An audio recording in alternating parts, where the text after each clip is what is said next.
Hi, a very warm good morning to everybody who's logged in. I'd like to thank each one of you for joining us for this very important opening plenary, which is aiding recovery, building resilience, policy, regulatory, and industry responses. We have had a very overwhelming response to the summit already. We have over 1,700 registrations, and we are very grateful for everybody who's taken the time and logged in. So to start off today's discussions, we have with us a very special guest, Mr. V. Vaidyanathan. While he needs no introduction, he is the MD and CEO of IDFC First Bank. He formed Capital First, which was then finally merged into ICICI Bank. And I don't want to take too much time introducing him. I would request Mr. Vaidyanathan to please join in and give us the opening address on Towards an Inclusive Ecosystem, the Last Mile. Okay, good morning, everybody. It is really a great pleasure and privilege for me to be here with all of you at the inaugural session of Inclusive Finance Summit by Access Assist. So thank you very much for being here and for inviting me. I actually put together a quick presentation for you, and I'm just going to flash it for you, then we'll start conveying. Just help me with the share screen. And this one. Okay, here we go. Okay, this is my subject for the morning. The key subject that at least I thought was relevant here is that how do we create an inclusive ecosystem that will then come back to help inclusive financing across maybe all categories of financial services needs of customers. And then, we take a few challenges. I feel that India's covered a lot of ground, but there are challenges. We'll talk about that. Now, to kick this off, let me just share with you a quick story about a visit that we made to a village. And this village was largely about the milk economy. And this is a village of about 600 people, about 100 families. And you can see, how warm these people are when we go there and we meet them. And they had put up the shamiana and they explained to us the entire ecosystem, how the economics of the milk economy works. I'll share more about that later to you. You could see that, the village gathered here, maybe about 50 or 60 people in the audience. And you can see that this small child actually went to their home. And I think that gentleman, there's probably his father. And I asked this kid some, very interesting questions about, I asked him to tell me tables of 5 or 6, and I asked them, some quick numbers about what is 8 plus 15 or something. And the guy was very quick and like he spoke super fast, and he shocked me, surprised me with his speed. And, he wasn't, of course, in vernacular, which is great. Then you could see the ecosystem here. This is a discussion on the economy. I'll show you a video later, so I'm not going to spend time on this slide. And then I asked them, how is this village operating? They said in the last 5 years, they're seeing serious amount of roads getting built. Maybe in the urban area, we've not seen so many roads here or there, whatever, but I can tell you, rural economy, road connections are getting fantastic. I asked them about the villages, about school. They said there are 3 villages, all of us attending a common school. The amazing thing was they said the government school are better than private schools. At least the 3 guys who spoke said that. And they said the quality of midday meals was good. They said a bicycle in higher grade, roads are better. Toilets, they were very proud about the toilets actually. And I tell you, the Swachh Bharat is truly working in my mind from what I saw. We even talked about rotating crops to maximize profits. I mean, normally they make about 10,000-12,000 rupees per month per family, but this guy was making 50,000 a month. Then they said, look, in a village, actually, whatever 10,000-12,000 they make a month is okay because their expenses are not that much and they could manage. This guy had taken a housing loan and paying an EMI of 5,000 a month. This guy made an interesting comment. You'll hear that in the video. He said, "Paise se paisa banta hai," and that is a very key point. I was so tempted to this comment that I almost wanted to make this a subject of my speech. But maybe you can get the spirit of what I'm saying. He says, "Paise se paisa banta hai," and it was a very telling comment. Paise se paisa banta hai. And then I asked these people, how many have taken a loan from a bank? I was really proud. You can see the hands going up. They said so many had taken a loan from our bank. And I will tell you how we go over this process later. How many have taken a loan from a bank? You see it here. Of course, I shook the hands for taking it from us. Then insights from locals, they were wonderful, as you can see in the video. And you can see that here, they were just giving us a nice meal and they were just really wonderful. Now, I want to just show with you that we went and saw their biogas. They're not even wasting dung. They're actually taking all the dung, putting it and making a biogas. We have financed that biogas. So thank you, note. And I'm going to show you a small clipping now, and then we'll take it from there. This is sharing.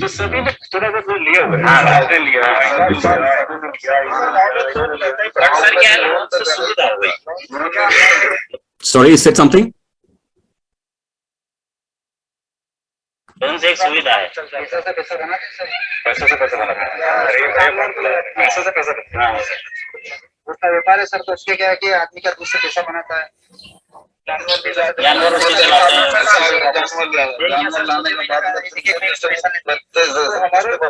हमारे bank से आप में से कितने लोगों ने कर्जा लिया? सर करीब यहाँ कम से कम 15 सदस्य है, 15-20 सदस्य हमारे बैंक से। आप सभी ने हाथ IDFC से लिया हुआ, आप सभी ने IDFC से लिया हुआ।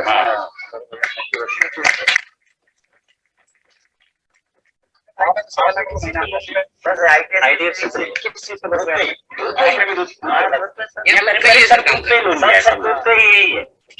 और किन्होंने हाथ उठाया था? आपने वैसा किस चीज का लोन लिया हमसे? तो दूध के लिए मतलब क्या है एक्चुअली?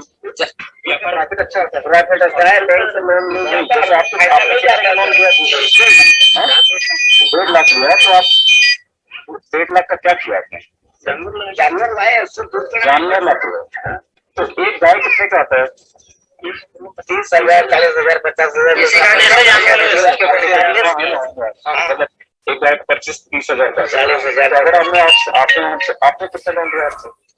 कितने गाय खरीदे उससे? 3 गाय। घर पे भी आता है, ठीक है। तो 3 गाय खरीदे आपने। एक गाय कितना दूध देती है? 6-7 लीटर दूध देती है एक गाय देती है।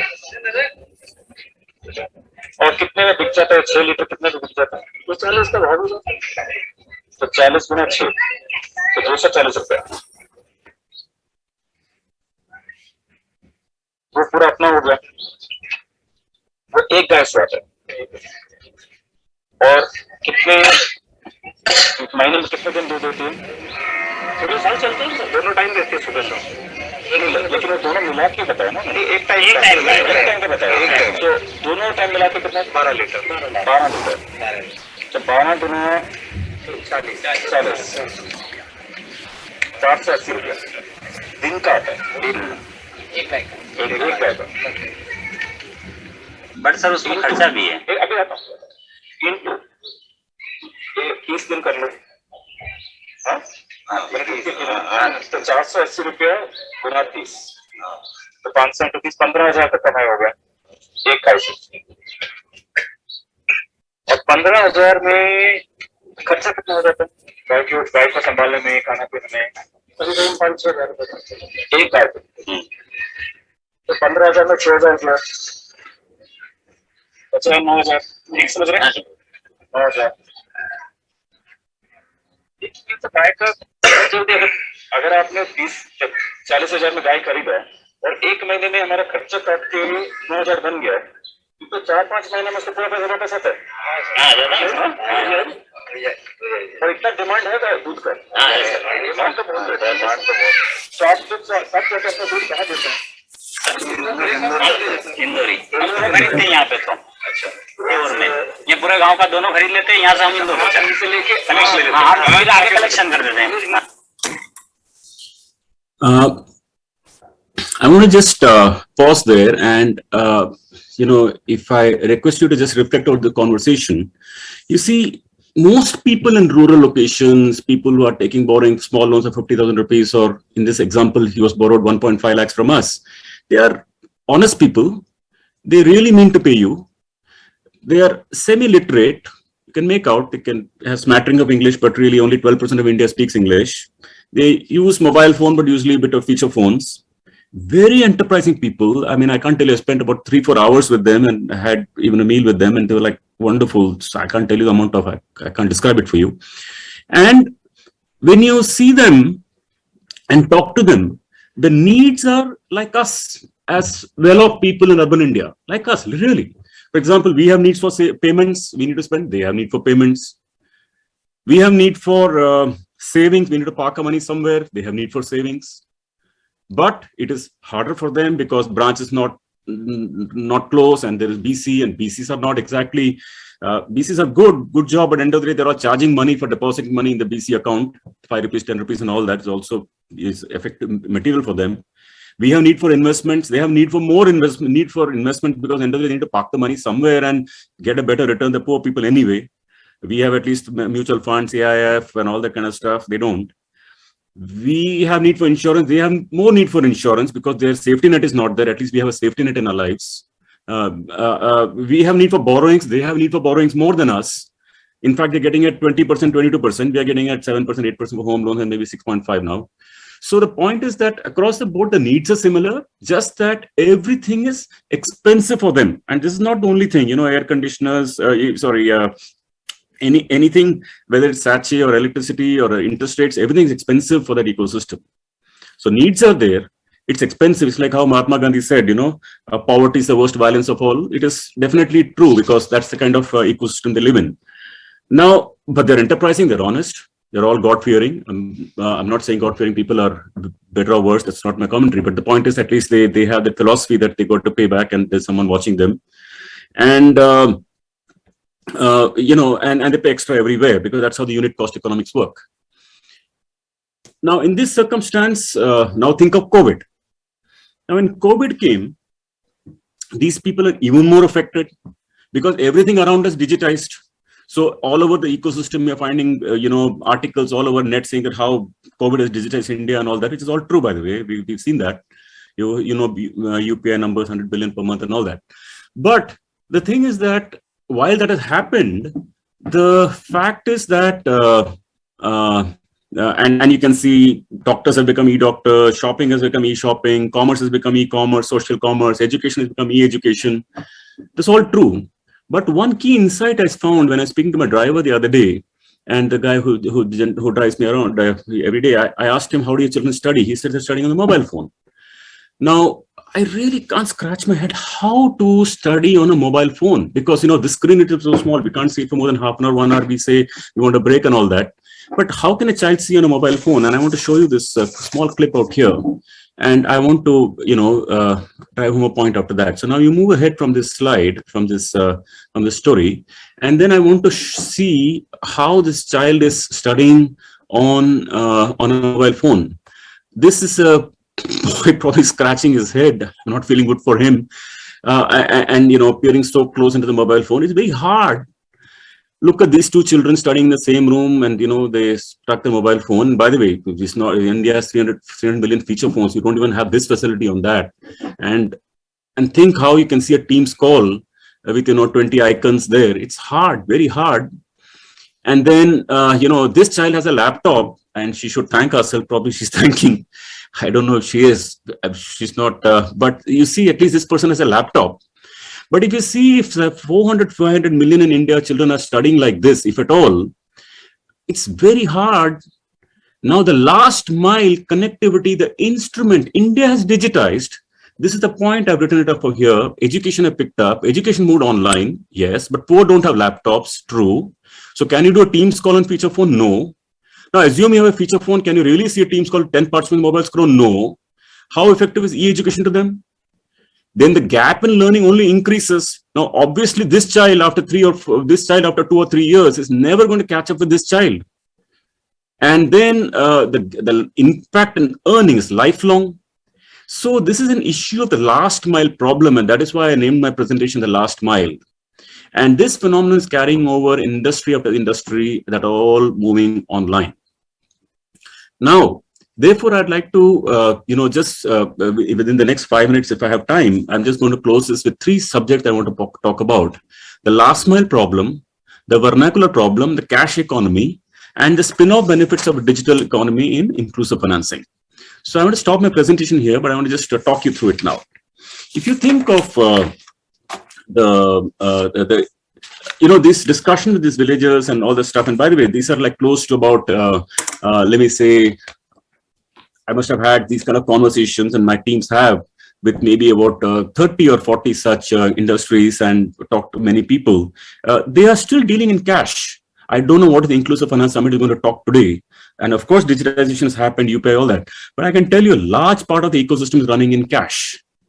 Okay. And I'll tell you one more thing. Look at microfinance industry. Microfinance industry has something like about 60 million unique customers and probably about 100 million accounts.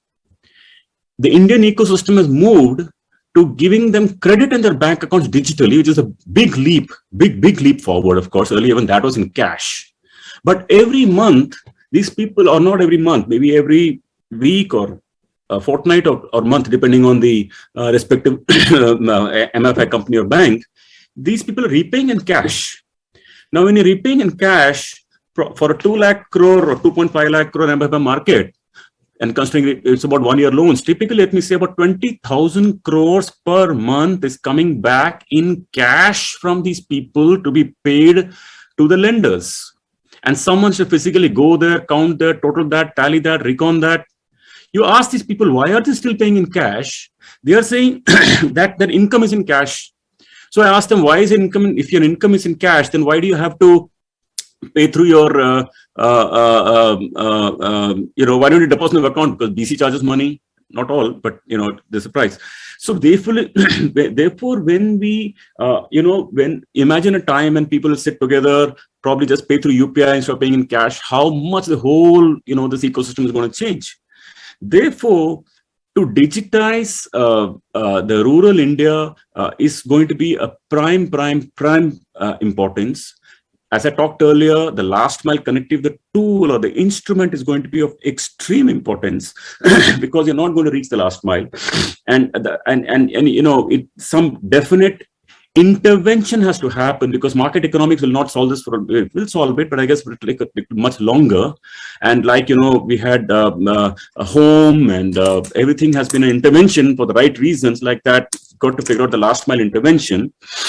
Then the moment that amount of cash economy of either rural or even urban poor comes down, the impact, let me just frame that picture for you.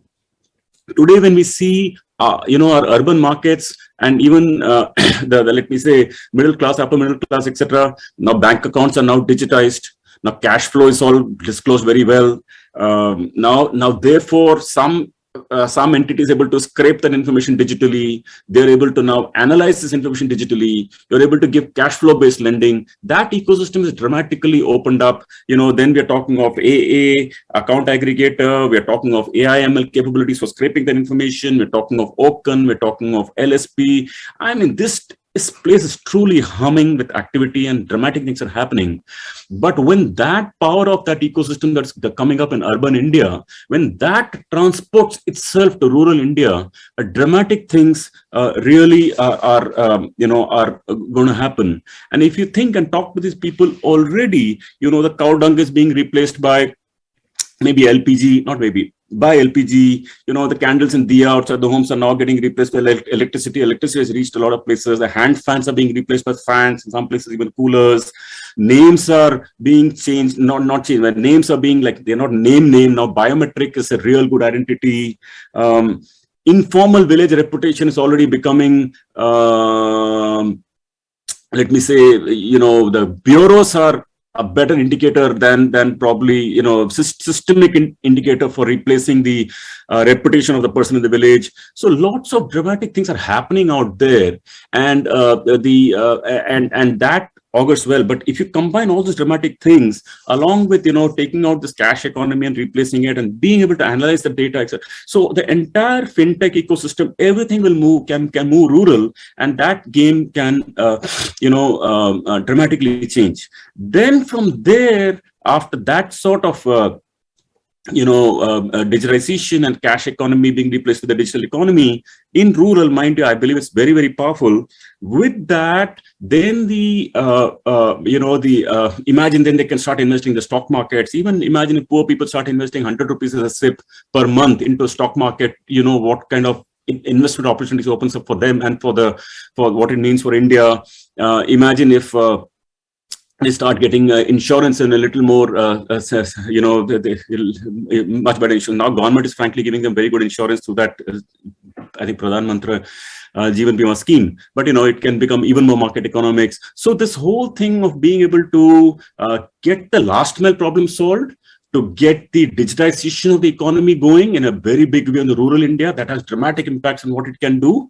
And third, vernacular. We are talking in this program, we're probably 12% of India, and maybe 88% of India wouldn't understand a word of what we spoke today. So, the power of vernacular, I believe that if you put the three pieces together, there is a mega things coming, and frankly, new markets can open up from there because think about it. Today we do MFI. MFI was a big, first principles thinking from traditional lending. But why MFI only for women? You can open a new market if you did MFI group borrowing for men. Or men and women, mixed genders. Frankly, that could be another 2.5 lakh, another 3 lakh crore market, 5 lakh crore market opening up there, and can seep into the grassroots.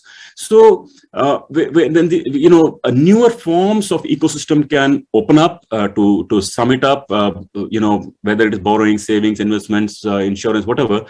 In all of these segments, basically with these three factors of the last mile and the other two things I talked about, the digitization and the vernacular, these three put together can just really open up really big things. I mean, we've been traveling to many of these places. We just feel that it's like insanely, the opportunity is fantastic from business point of view, and the social need is crying, and we need to, any amount of intervention we do to address these two or three things will really help. So that's my quick take for, comments I want to leave with you. There are opportunities, there are challenges. I just hope all of us work with post haste and do as many interventions as possible to crack the system open. It's good for India, good for everybody. Thank you. Thank you very much. That's all I want to share with all of you.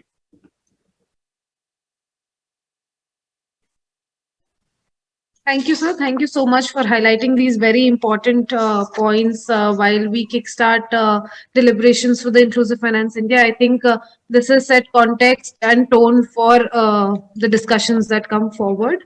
With that, I'm very happy to introduce a well-represented panel, which will be moderated by Ms. Jennifer, who is CEO Catalyze Global Impact LLC. Welcome, Jennifer, and the panelists. The panelists for today's session are Mr. R.B. Santosh, Head Government Engagement South Asia MasterCard, and Mr. Shaji KV, DMD Nabard. Mr. Ajit Pai, unfortunately, will not be able to join us for today's session. So with that, Jennifer, we hand over the charge to you, and we look forward to a very insightful discussion. Wonderful. Thank you, Priyambada. And thank you, Mr. Vaidyanathan. I think you've given very insightful opening remarks to introduce our panel. So I'm truly honored to moderate this esteemed panel with Santosh Kumar, the head of MasterCard South Asia Government Engagement, and Shaji KV, the Deputy Managing Director at Nabard. I think we're going to have a really interesting discussion. Financial inclusion, the progress across India, urban and rural, is among the most impressive globally over the last 20 years. Tremendous progress and incredible interaction, and I think good synergies from the public and private sector initiatives, from government, from the RBI, from multiple private sector players in the meso or infrastructure level of the financial sector, and definitely from all of the financial services providers, of which it's just blossoming and has been over the last 10 or 15 years. That said, the last 2 years have really been quite a roller coaster, and we've all, I think, experienced a very deep impact around the world, and certainly in India, of the impact of the lockdowns that have triggered trade shocks, travel restrictions, migration that was unplanned, job losses, job reductions for those lucky enough to maintain their jobs in the formal or informal sectors, inflation in some areas, in some sectors, and overall economic dislocation. We're really living in historic times and surviving together, I think, as a globe through this pandemic. the government has definitely responded with key mitigation initiatives, including tremendous fiscal stimulus of over 20 trillion rupees. And the RBI has enacted expansionary monetary policy and remained absolutely vigilant in their financial supervision and ongoing shepherding of the financial sector. And yet, financial institutions have really been hanging on, doing their very best with reduced staff under these travel and mobility restrictions and gathering restrictions, and really doing their very best to serve their clients over these last 2 years. And they haven't always been able to fully access the available funds, government funds and other funds from emergency windows that were opened, so that they could on-lend and really meet the surging demand for emergency funds.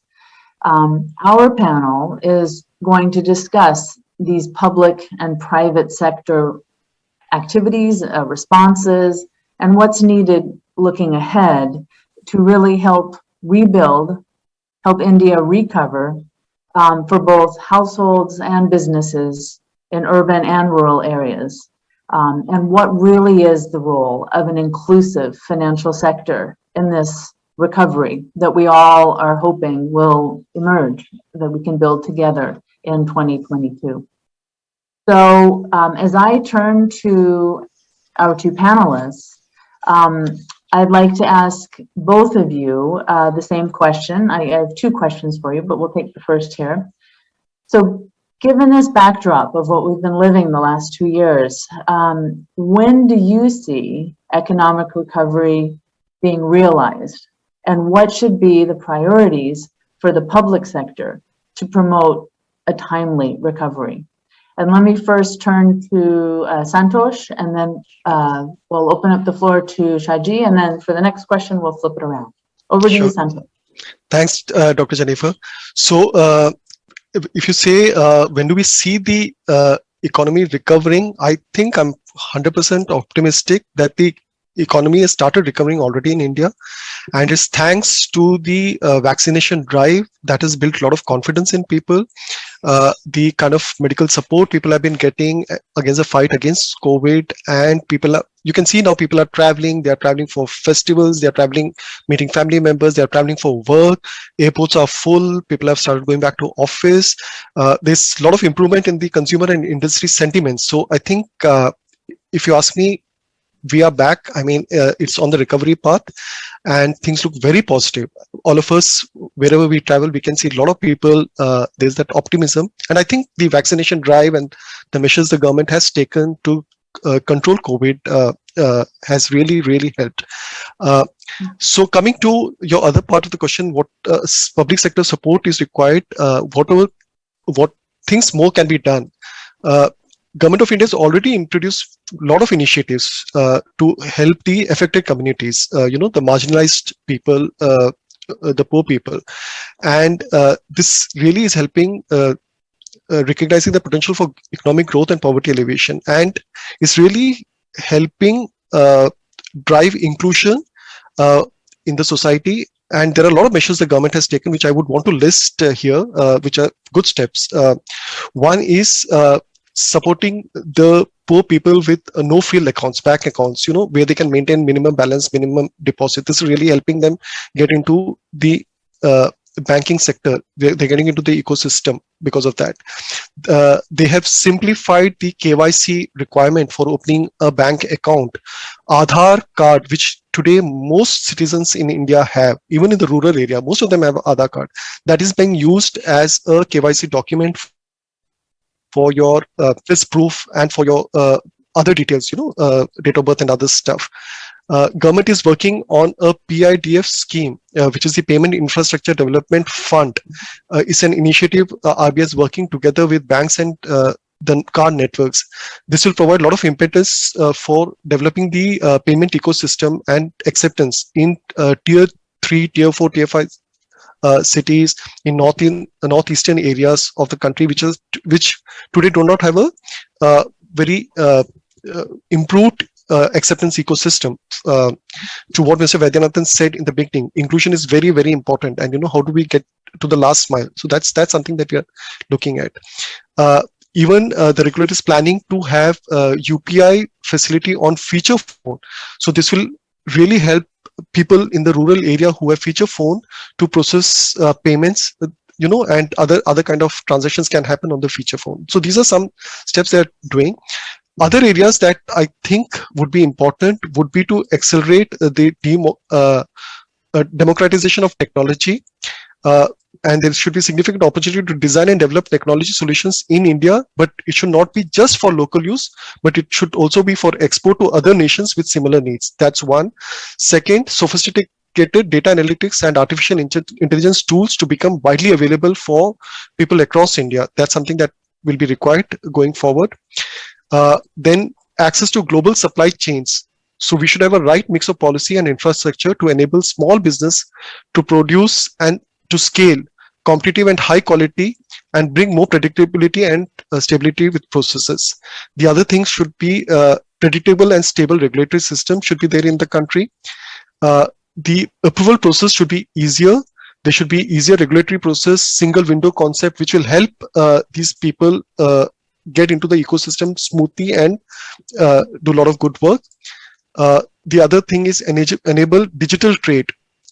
So given the pandemic is a related slowdown of the flow of goods and people, digital trade has been a lifeline to keep the economy moving. So what is it that we can do to encourage digital trade, digital transactions, enable Indian companies, Indian startups to offer solutions not only in India, but also worldwide, internationally.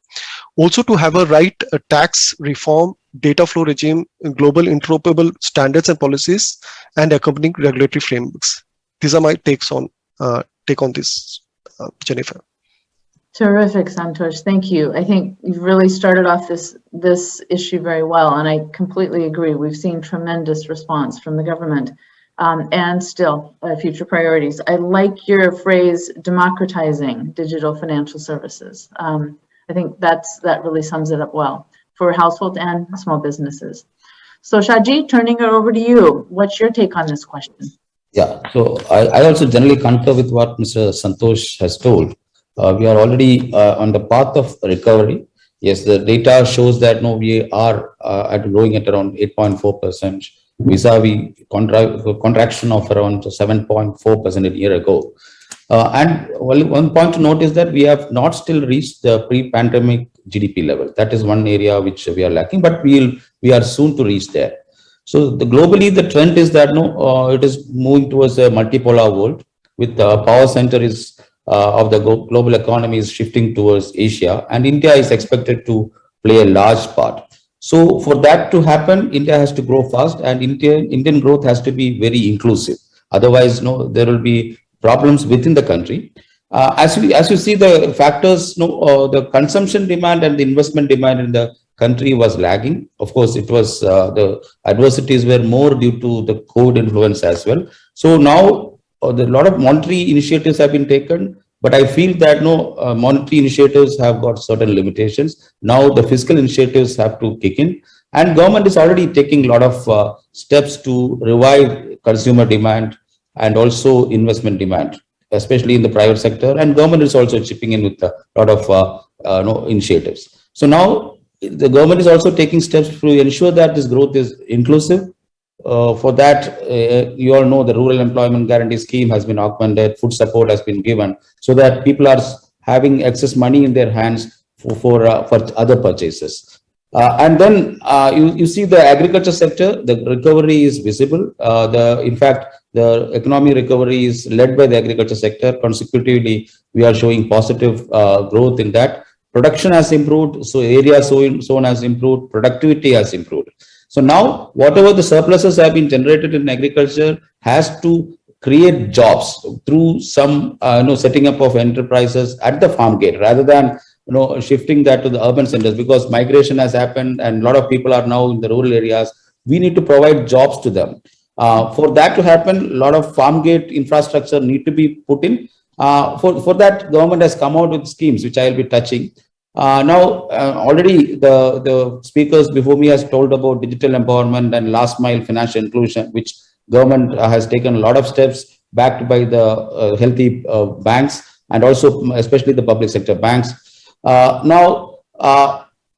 Government's initiative to transform India is evident in a lot of initiatives like Gati Shakti National Master Plan for Infrastructure Development and also this Atmanirbhar Bharat Mission. A lot of schemes have been dovetailed into these programs, and also government has announced a national infrastructure pipeline to kick off this infrastructure development, and also to generate funds. A national monetization plan also has been developed. So now we have to now ensure that the other sectors, agriculture sector I've already told, but then the manufacturing sector has to improve. For that to happen, steps have been already taken, and the government is providing providing support in terms of capital expenditure, then reforms in sectors like infrastructure, manufacturing and telecom, and policy initiatives include cutting taxes, tax reforms, then performance incentive schemes have been there, already talked about that.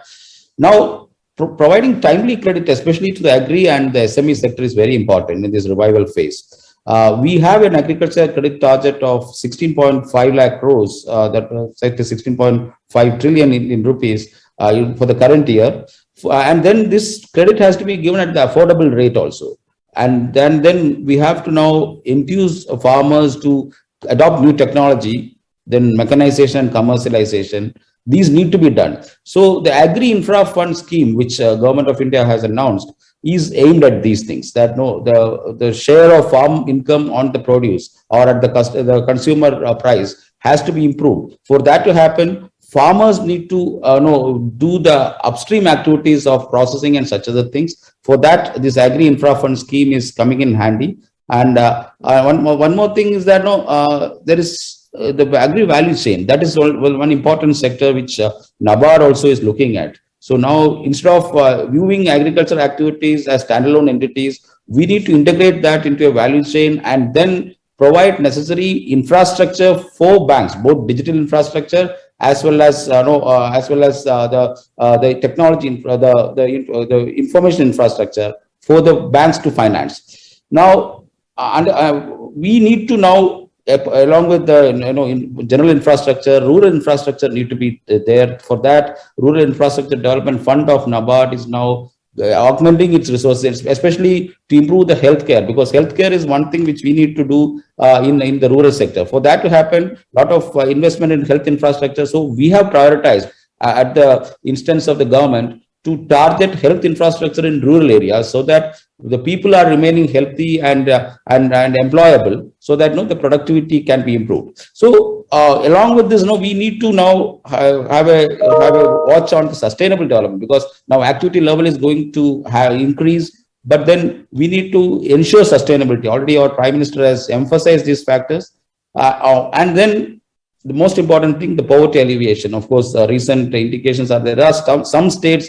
with more than 50% hunger index is also there. So the micro infrastructure approach is what we are now trying to make, area specific, and identifying the problems in those areas, and in a highly decentralized, smart, clean and climate resilient system need to be developed. That is what we are working for. And the agriculture sector, the water sector and the energy sector has to be augmented through these efforts. So as we go to the recovery path, the recovery need to be inclusive and it need to be sustainable. That is the motto with which the government is working. That's what I feel. Wonderful, Shaji. That's one I so appreciate interacting with Nabard always. You have such a holistic view in terms of rural and national development, really working across so many sectors of the economy and households and businesses. I think you've given an incredibly comprehensive approach. And that really takes the discussion forward.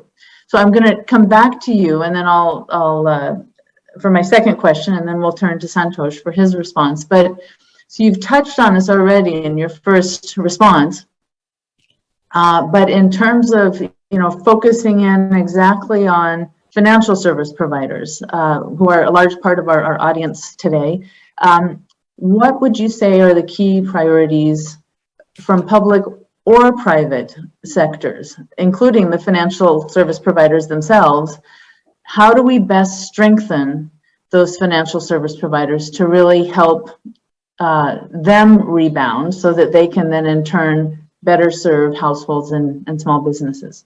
Yeah. So here I would like to touch upon two aspects of these financial services. One is, of course, the previous speakers have told about the digital transformation which is happening in the financial services that need to be taken forward. And there need to be, the second aspect is that there need to be a differentiated response to the various problems which are now coming, because these are all new problems which are coming up. For that to happen, the differentiated response to be there. Touching about on the digital part, already the COVID pandemic has accelerated the transformation, and there are a lot of innovations coming in. And what is happening is that the production of financial services with implications on the structure of finance itself, we have seen that. And Mr. Vaidyanathan has already touched upon those aspects, how we need to do the last mile connectivity in a differentiated manner. So there has been a steep increase in access, but then there need to be some sort of confidence building measure in the users in terms of customer protection network. That is very important nowadays, because now they have to be sure about it, because they are not seeing the cash, the real cash, but then they are transacting in a digital manner. So they need to be reassured of the mishaps which are happening. So already RBI has come out with a lot of guidelines for that, but then we need to educate the people. So that is very important.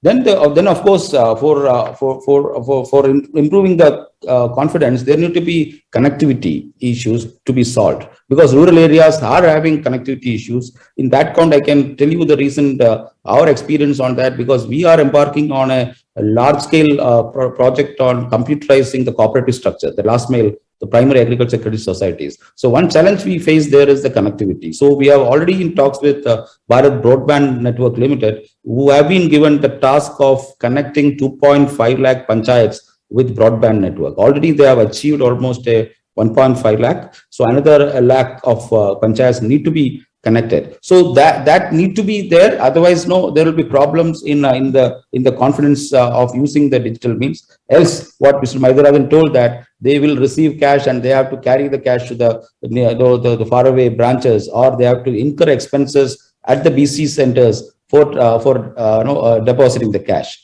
So now there are certain critical gaps which I already told. The infrastructure, that payment infrastructure development fund, with Mr. Santosh has told, that is the way forward for improving the touch points at the nooks and corners of the country, including on the hilly and the northeastern regions. The connectivity I already touched, but then that need to be ensured. Then the convenience and relevance of these products. So these procedures with which they have to be onboarded, a lot of simplifying acts have been there, but still there are some difficulty in understanding the products. For that to have, for making it very easy, we need to have the financial literacy efforts. We have at Nabard the Financial Inclusion Fund, through which a lot of financial literacy camps have been conducted. Then we are encouraging even the payment banks, the small finance banks who are having access to the remotest of the areas to conduct those activities. So now coming to the differentiated response, yes, the needs are different. So we need to structure the financial products along with these capabilities we are building on the digital front. So as I said earlier, the value chain approach, because now that the digital transactions are more, we have clear visibility of the cash flow which is happening through the system. So we can escrow these cash flows and make those who are inaccessible to credit, because now right now also almost 30% of the agriculture is now is relying on informal credit things. So we have to formalize that credit access to these 30%. For that to happen, most of these farmers are either leased land farmers, or they don't have the assets to show. So, but then they are producing, and then if it is connected to the Agri-Valley chain, and then their cash flows are being mapped, escrowing or through proper contracts, we can give them finance through the formal financial system. So that is one differentiated response we need to build up as we go ahead in ensuring inclusive growth. That's all. Wonderful. Wonderful. Thank you very much. I think you've really flagged a number of key priorities across the financial sector. So now let's turn over to Santosh. Back to you for your response on the second question.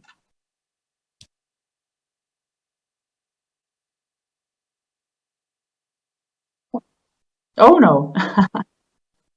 Okay, well, hopefully he'll be able to join back in. All right, then, Shaji, I'm going to continue with my next question for you. And that is, the pandemic has triggered different impacts across the country, and very much, to use the word you just utilized, differentiated across urban areas and rural areas, and across different states, different geographies across the country. Of course, India is vast from north to south and east to west, and we would expect this kind of differentiated impact. How do you see Nabard's priorities for the agricultural and rural sectors? And you've already given a hint of some of these in your first answer, but to promote this hopeful economic recovery in 2022 and the sustainable inclusive growth that you've made reference to. So now, if you see that, especially the agri and rural sector, the credit absorption capacity of the people have to be improved. That can happen only through meaningful infrastructure development. We realized that, and since 1996, we have been working on improving the rural infrastructure. And government also has created a fund within Nabard to provide at cheaper rates to the state governments to entice them to invest in rural infrastructure. So now what we did, as I said earlier also, that we have refocused our priorities in rural infrastructure. First thing, we fast-tracked those sanctions, which used to take around a month. We work closely with the government and also the public sector undertakings who are implementing the projects. And then we fast-tracked the decisions which are happening. And then we refocused these activities, one to health and then to education. These two sectors were given priority. Of course, the normal activities like road, bridges and all continued, but then we focused on health and education infrastructure because we felt that as we go ahead, there should be an inclusive growth and people should be healthy enough and people should be knowledgeable enough to be a part of this growth. Second thing which we did was the collectivization, because a lot of fragmented holdings are there. Even we started with the self-help group approach. So now we went ahead with the collectivization of the farmers, that to small and marginal farmers. So through the farmer producer organization. So if you see that Nabard is the front runner in that, and already around 4,000 farmer producer organizations have been in place now, and we have a target. The Government of India has a target of forming 10,000 new farm producer organization, of which almost 60% target is for the Nabard to have. So by collectivization, what we intended to is that to increase the income, the share of the price which a consumer pay, the share which a farmer receives have to be increased. So doubling farmer income is one thing, but for that to happen, they need to do a lot of upstream activities like this agro-processing and such other things. So that leads us to the Agri-Valley chain approach, which earlier I touched upon. So what we are trying to do is that like the farmer producer organizations are being made as epicenters for this Agri-Valley chain, and they will be processing the surpluses, because earlier we used to have sustenance farming. Now it is a surplus farming because productivity has increased, production has increased, and a lot of marketable surpluses are there. But of course, because of the fragmented thing, we need to aggregate those surpluses. So if a middleman comes and aggregate, then the largest share of the price will be going to him. So we want these farmer producer organizations to aggregate these produce and do the primary processing, and if possible, the secondary processing also. Here, two schemes: one scheme of Agri Infra Fund, and the second scheme of primary agriculture cooperatives as multi-service centers. These two schemes go hand in hand, and we have converged these two schemes: the Agri Infra Fund scheme, where government is giving interest subvention, and also there is a guarantee for the loans taken by these farm produce organizations. And then the cooperatives which are at the last mile, they also do a lot of activities which a farmer produce organization is aiming at. So we need to now encourage them to do more such of those activities rather than doing the credit operations. So that is where we call them as multi-service centers. So along with credit, they should do other services like go downs, grading, sorting, processing, even retailing also at the village level. So under that scheme, what we give is that we give a concessional refinance to the cooperatives at 1% rate, which is subvented by Government of India, and then then we will encourage them to have a collectivized. Actually, at the field level, what we are doing is that nearby primary cooperatives are coming together and are setting up shared infrastructure. Like if one cooperative is setting up a go down, the other cooperative will have a processing center aimed at the processing whatever is stored in this go down, so that there will be some mutual benefit for these two.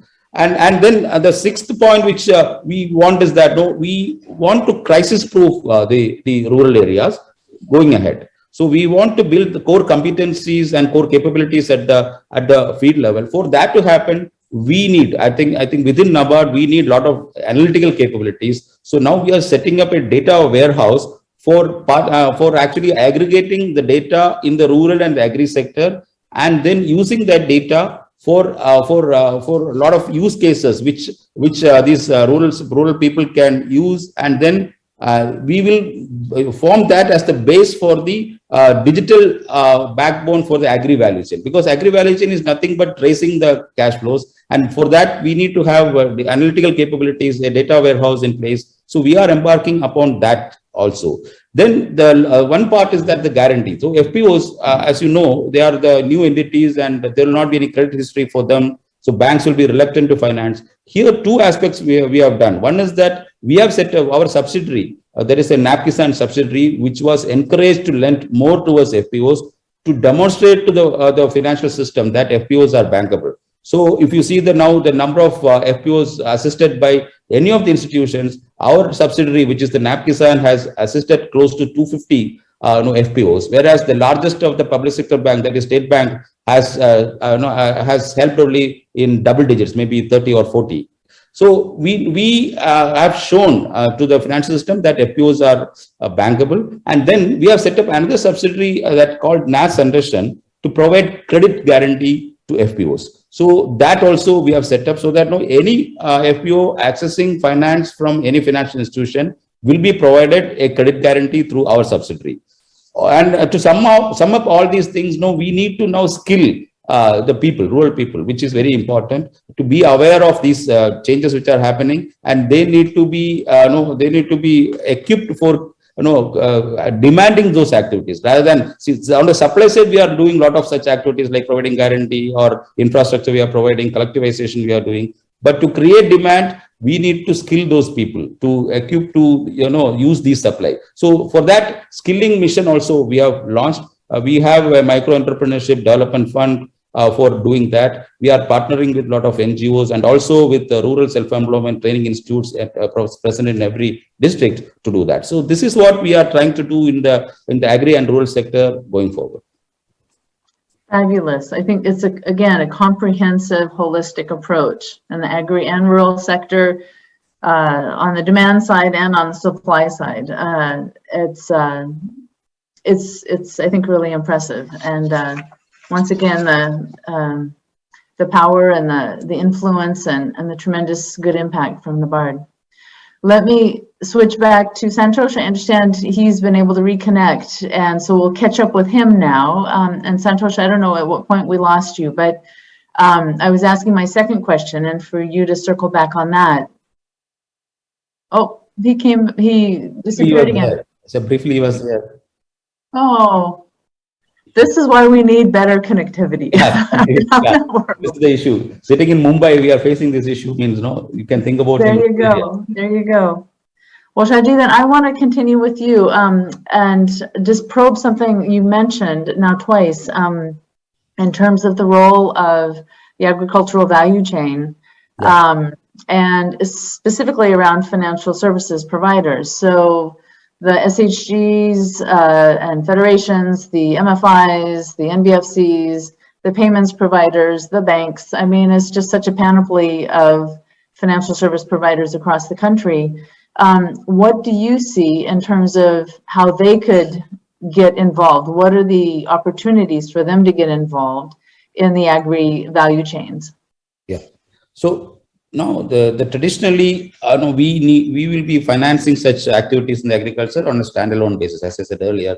Like production credit is what we are doing now primarily. If you see the split up of around 15 trillion rupees, which is being dispersed across India in a year, almost 80% will be the short-term finance, which is meant for crop production. That is under the Kisan Credit Card scheme. So we need to now innovate on these schemes. So now Kisan Credit Card, of course, around 14 crore farmers have been registered for that, of which we have reached around 8 crore farmers. There is a gap, of course, it is there, around 6 crore is what we need to now bridge. But we need to innovate also, because even the NPA, that is non-performing assets within the KCC, is very high. So that is because of lack of linkages. That is where this agri-value chain approach will be helping on.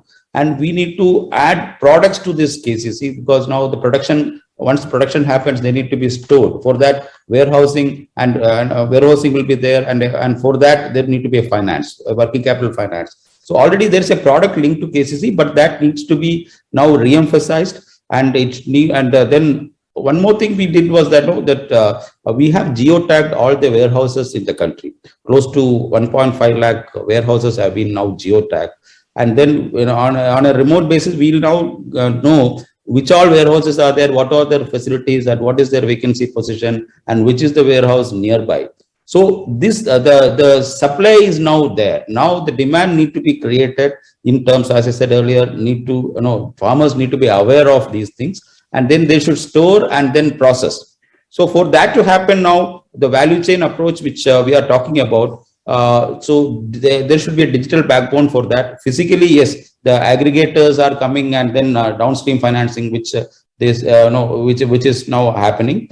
But it has to be now formalized, and it has to be ring fenced for risks which are there. So for that, there should be more of market linkages. Already we are working with NCDEX for price discovery, and also tying up with the futures and also options, derivatives on this on the prices, and so that there will be an assured income. Recently, we have seen how the tomato prices crashed because or rather tomato prices increased because of the supply chain shocks. But then had they done the price discovery beforehand, this situation would not have been happened either at the producer level or at the consumer level. So we are working on that, those things, and added to that, we need to create infrastructure for that. We are prodding state governments to invest public investments in creating rural infrastructures like godowns, or access to those infrastructures in terms of road, and then the private infrastructure in terms of the Agri-Infra Fund scheme is there meant for that. So the credit can be accessed at lower rates because there is an interest subvention, and banks are directed to lend not above 9% for that. And then there will be an assurance from the government in terms of guarantee for such loans. The credit guarantee is available through the CGTMSE, that is the credit guarantee fund set up in the SIDBI. So we have ring-fenced those activities, and banks are encouraged to lend. Only thing now is that there need to be a demand for such products at the field level. So the performance under this Agri-Infra Fund scheme is not that encouraging so far. But I understand these projects are long gestation projects where a lot of clearances need to be there, because the critical infrastructures are getting created, and the real infrastructure, they need to have land, then the building permits and such other things. It may take time, but they are in the different stages of setting up. I'm sure within a year or year and a half, proper infrastructure will be there, and then the better price realization will be happening to the farmers. Fabulous. I agree. I think tremendous opportunities in agri and the broader supply chain, value chain, finance opportunities in a number of sectors. And again, Nabard is helping lay the framework, lay the groundwork for the infrastructure, and to help connect with the financial service providers. All right. Well, I am delighted that I think Santosh is back online. I think we can say that. We're so happy to see you again. Thank you, Jennifer. Sorry, I had some internet issue. No worries. We were just talking about the need for connectivity across the globe and certainly in India. And so there you have it. You've helped demonstrate the case. But I don't know at what point we lost you. And I was asking question 2, and it is to really bring in both the public and the private sector. How do you see the needs from both sides to help strengthen financial service providers so that they in turn can better serve their clients, whether they be households or small businesses? Okay, thanks, Jenny. So I'll just briefly mention on that particular point. So a very critical element of the economy that urgently needs to function well in order to facilitate India's strong and sustained recovery from the pandemic is the financial system. This is very clear to all of us. And I have few areas that I really would want to focus on where this will really help us, and it will help India also reach that $5 trillion economy in the future. That's something that we are planning to be. So one is to instill a physical discipline in handling all COVID-19 related implication. We have to strengthen certain reforms. One would be the financial sector stability, where RBI's continued focus on risk-based regulation and supervision will be important. Very, very important, to play a very important role. Then there should be reforms in the non-banking finance company sector, NBFC sector. We should be able to support them so that they'll be able to channel more credit to the segment which requires this kind of funding. There should be deeper market reforms. There should be role of fintech. Fintech should play a very important role in ensuring that credit is provided to the required sector. Also moving to a more strategic public sector footprint. So whatever the government is recently doing, like consolidation of public sector banks and strengthening of corporate governance, these are encouraging steps towards a more strategic public sector footprint. So this is my views on few of the points that we should focus on in this area.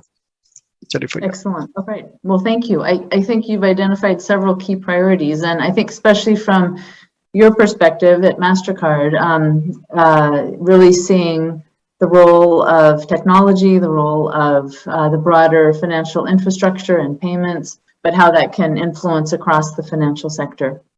So let me follow up with another question for you, since we lost you for a while. Clearly, around the world and definitely in India, we're seeing the usage of digital financial services accelerating massively during this pandemic. And that's obviously driven by lockdowns, restrictions on mobility, and a need. So usage has increased. It's something that we've all been anticipating for a number of years, and the pandemic has accelerated the whole process. So what do you see as the priorities for financial service providers, or the broader financial sector, I should say, to really offer more responsible and inclusive digital financial services? Okay. Again, I've got some points that I wanted to share with the group here. So financial technology has the unique capability to extend financial inclusion to all, and it can really improve the lives of people across the country. Few things that they can do is it can help bring gap in the traditional methods of doing business in the financial services space.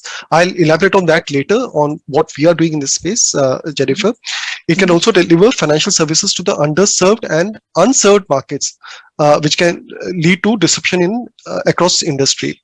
The other thing for financial technology to be successful in the last mile, it is very important to drive acceptance. It is very important to drive adoption, and that can be made possible only if technology is affordable and accessible. Technology clearly demonstrates the benefit it will bring to the lives of people and to the businesses, and technology should be convenient to adopt and cause minimal disruption, and technology should be dependable and trustworthy. So these are some of the thoughts that I had on technology. And also, to expand the reach of financial services, fintechs must focus on building trust, and that can only happen by doing a lot of training, education to the small businesses, because they need to be comfortable to use technology. All these years they have not been using technology, and they've been using, like Mr. Vaidyanathan mentioned, it was all cash transactions. How do they move to the digital space? So a lot of training is required, a lot of handholding is required it is important to build this trust, and also the fintech should be able to offer flexible credit to the target segments, to the SMEs. And these are two areas that I feel are very important, so that technology is adopted by the segment that actually requires them in this time. Excellent. Excellent. I think this need for flexibility and differentiated responses is truly important across all financial services and geographies. So thank you, Santosh. I'm going to turn to some of the questions from the audience that I'm seeing come in. And a big thank you to those of you who are sharing questions for our panelists. We have 3 that have come in so far. So let me read out the first, and then we'll see if either of you would like to tackle that one. And it relates to the first part of our panel. The question is, how do you see the effectiveness of the government's various packages and strategies for helping reboot the informal sector, improve competitiveness of local markets, and build the resilience and preparedness to cope with shocks and emergencies? Is there more that could be done? So clearly acknowledging what's already been done, which is significant. How do you see that, and what else could be done in addition? Yeah, so can I take that? Please. Yeah. Shaji, yeah. So the government has clearly done a lot of efforts to encourage not only their own investments to happen and turn around the sector, but also partnered with financial institutions as well as with the private sector.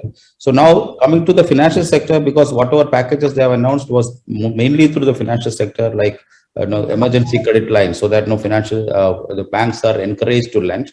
Government, the sovereign has taken the risk, whatever may happen at the later stage. So the infrastructure development, which was intended, yes, because it is a long-term process.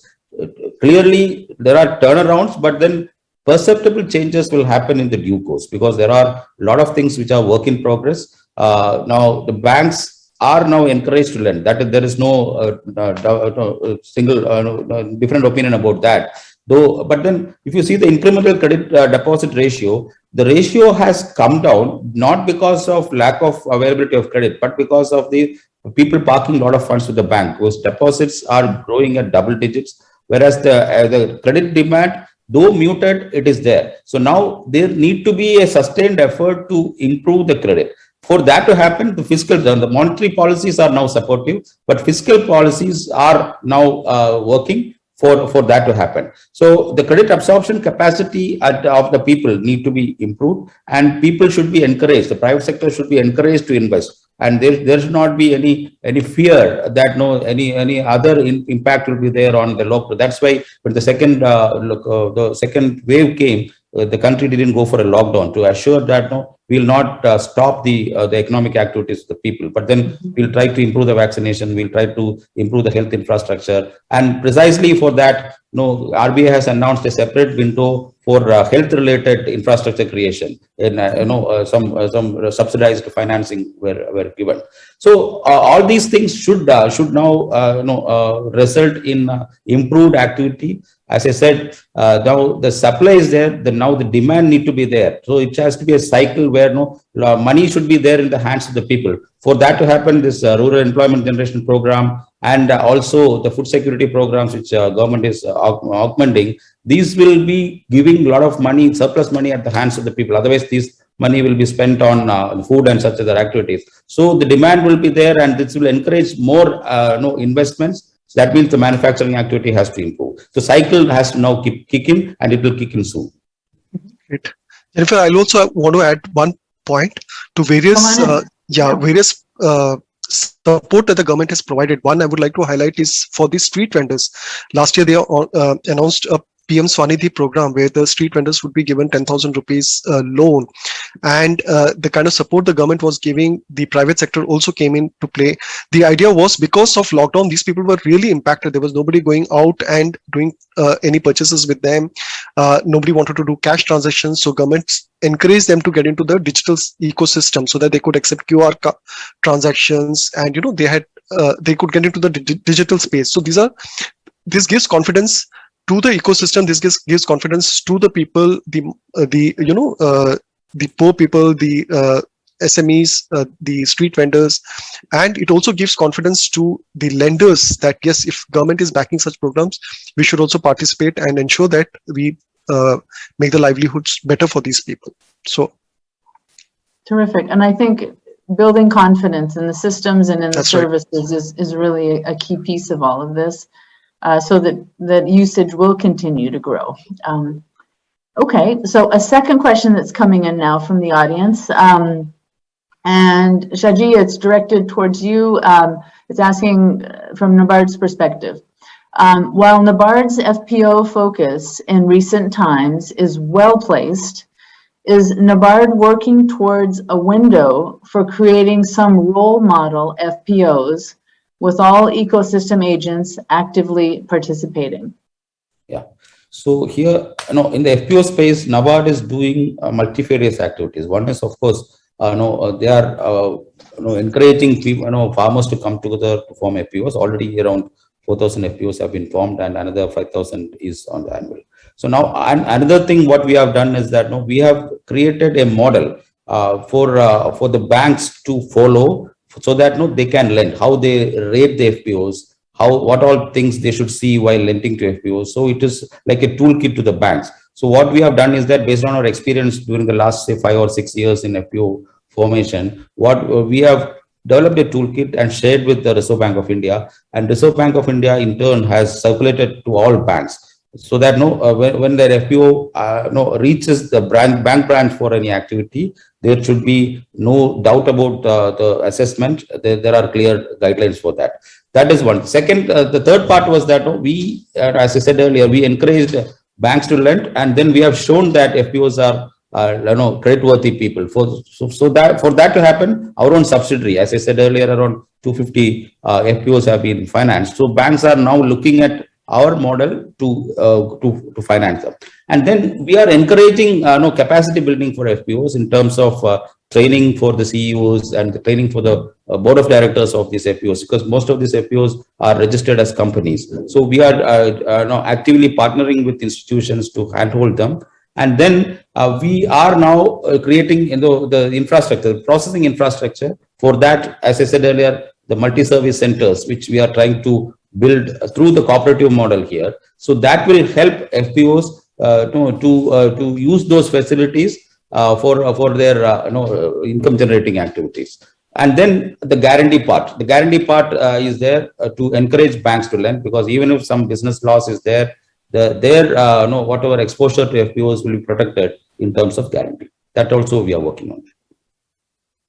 Excellent. Again, a multi-pronged approach from Nabard, really building out the various pillars in a very holistic manner.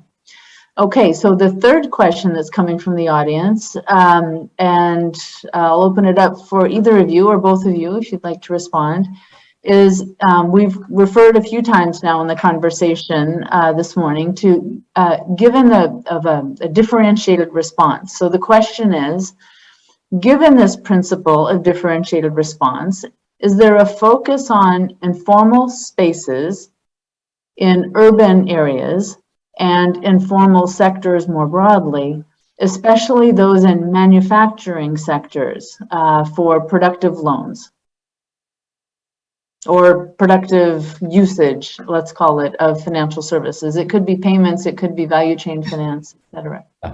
So in the urban space, informal sector, the earlier one scheme was mentioned here, that the Swanidhi scheme, that is aimed at giving formal finance. That is, institutions, banks should give finance to the street vendors. That the PM Swanidhi scheme, which is some sort of an formalization of the informal sector. But at the manufacturing level, of course, the SMEs. So now what we see is that the credit is there, but then whether adequate credit is there, and the credit which we have given through the financial inclusion approaches, the accounts were opened and credit was also the second pillar of that. But there need to be a lot of things to be done. So first cycle of credit which we have given is largely utilized for their consumption needs. now they should graduate into some micro enterprises. But again, one problem will be there. No, the preponderance of micro enterprises will be self-defeating because the quality issues, whatever the production they are having, may not have the sufficient quality, or they may compete with an existing micro enterprises which is successful, but with a substandard product, they will come up and destroy whatever the profits are available for the existing micro enterprises. So we need to now aggregate this micro enterprises. That is what we are trying to do. The collectivization of micro enterprises at the urban and the rural level, that need to be there so that they will be complementary rather than competing with each other, or helping them to graduate to small enterprises with a larger target audience or larger sales and such other things. Some sort of more investments need to be given. So there we need to augment activities. It's a part of financial inclusion, but then it is the next stage of financial inclusion, the credit stage, which has to be augmented. Still, a lot of formalization need to be there for in the urban and the rural sector in terms of the credit delivery. So that activity also we need to do. A lot of job is to be done in the both in the urban and the rural sector. Yeah. Fully agreed. A lot of work yet ahead. Santosh, would you like to come in on this question? Yeah, Jennifer, I'll take this question also, and I just wanted to touch upon some work that we are doing on the MSME side, on the Kirana side also, because I missed because of the internet issue. So on the Kirana side, I'll just highlight that we have been seeing that there is a lot of challenges these small Kirana stores face today because they are small, and banks or acquiring partners do not want to give them a POS terminal. We all have a vision that they should get digitized, they should be in the digital ecosystem, but they're so small that it doesn't make sense for a bank to provide a POS terminal for them to start accepting cards. And also they have other challenges, like they don't have any kind of recourse, they don't have collateral, they don't have any assets where a lender is comfortable lending them anything, to grow their business. So what we are working a model which we had launched in Africa sometime back with the Unilever Group called Jasa Duka, where based on the sales data provided by the FMCG company, which we provide to the lending institute, that acts as a surrogate, and based on that, a credit is provided to these small Kirana stores. So that's something that we are working on in India. We're working with a lot of partners here, with the lending partners and FMCG companies, to ensure that these Kirana stores get credit, and that becomes a formal kind of lending that they get from these lending institutes. The second thing is we are also working for them to get into the digital acceptance space, to give them a more economic version of a POS terminal. So we call it a soft POS, where the merchant can download a software on a smartphone and he can start accepting cards. He doesn't have to have a POS terminal. He can start accepting any network card. He can start accepting QR, and that way he gets into the digital ecosystem. He has a history of transactions that he's doing that helps him speak to the lender going forward and ensuring that he gets good credit and he can grow his business. So those are things that we're doing in this space to ensure that these marginalized Kirana stores are also in the digital ecosystem and they get credit. Yeah. Terrific. I think that's a really good example of the power of payments and bringing the Kirana stores and other small businesses into the broader economy. Yeah, and into the broader financial system and broader economy. Terrific. That's a great example. Shaji, we have one last question from the audience, and it's again towards Nabard's work with FPOs. The question is, we have more than 10,000 FPOs across the country. Do we have data on how many of them are active? The FPOs that have received loans from banks seem to be relatively few. And your comment? Yeah. So the 10,000 figure which the person has asked, it is the target, the new FPOs which government is targeting at. Right now, we have close to around 6,000 FPOs which have been there, of which close to 4,500 is by Nabard. So now, coming to the credit linkage of these FPOs, yes, the question is correct in telling that the credit linkages are less. As I said, banks were initially reluctant because these are all the new areas and they don't have a credit. The FPOs don't have a credit history and they are new entities just registered. So that is why precisely government wants to give confidence to the lenders to lend to FPOs. There, this guarantee product, the credit guarantee, which I mentioned earlier, will now entice these lenders, because once the credit guarantee is given, it is a sovereign guarantee. So risk weight for such loans also will be less. They need to provide only lesser capital for such loans. That will lead to a lesser cost for such loans, and also the credit risk is now ring fenced, because when some untoward incident happened and the loan is not getting repaid, banks are saved through the guarantee. So now we need to increase the credit linkages of FPOs. There is no doubt about that.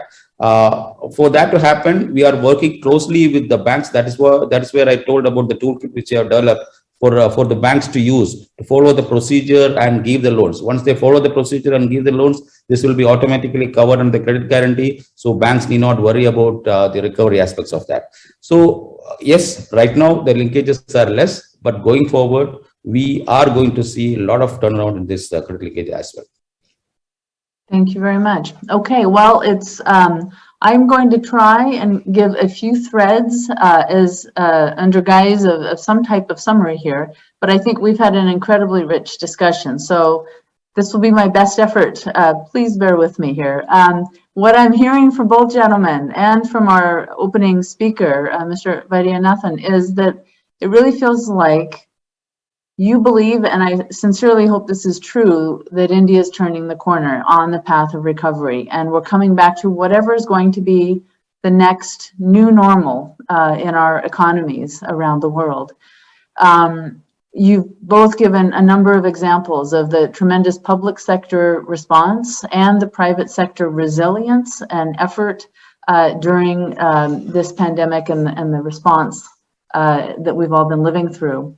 In terms of some of the needs going forward or the remaining challenges, we've talked about, and some of the catchwords that I've heard both gentlemen use is democratizing digital financial services.